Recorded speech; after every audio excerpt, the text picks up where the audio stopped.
हरे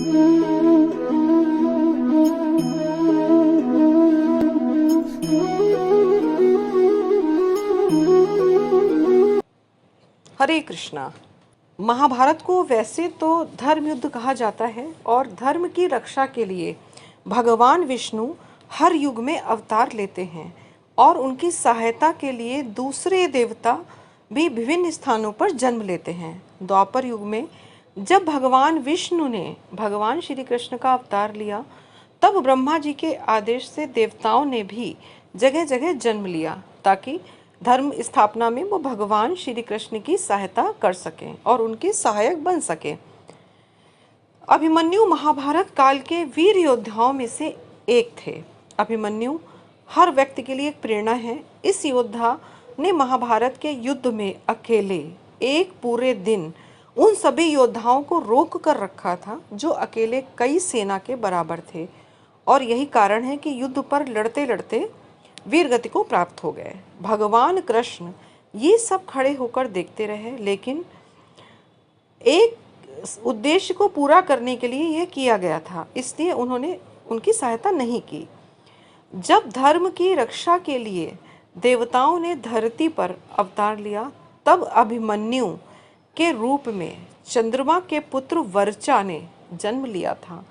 वर्चा को भेजते समय चंद्रमा ने देवताओं से कहा कि मैं अपने प्राणों से प्यारे पुत्र को नहीं दे सकता, परंतु इस काम से पीछे हटना भी उचित नहीं जान पड़ता।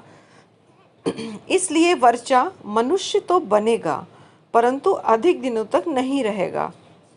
भगवान इंद्र के अंश जब नर अवतार में होंगे तो जो भगवान श्री कृष्ण से मित्रता करेगा, यानी अर्जुन, मेरा पुत्र अर्जुन का ही पुत्र होगा।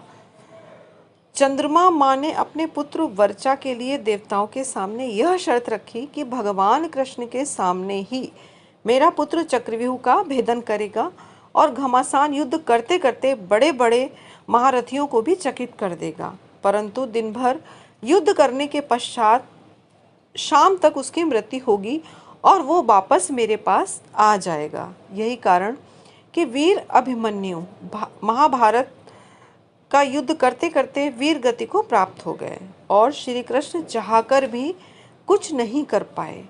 चंद्रमा के इसी शर्त के आगे सारे देवता विवश हो गए और फिर चंद्रमा के पुत्र वर्चा ने महारथी अभिमन्यु के रूप में जन्म लिया और वो महाभारत के चक्रव्यूह में अपना पराक्रम दिखाते हुए 16 वर्ष की आयु में ही वीर गति को प्राप्त हुए।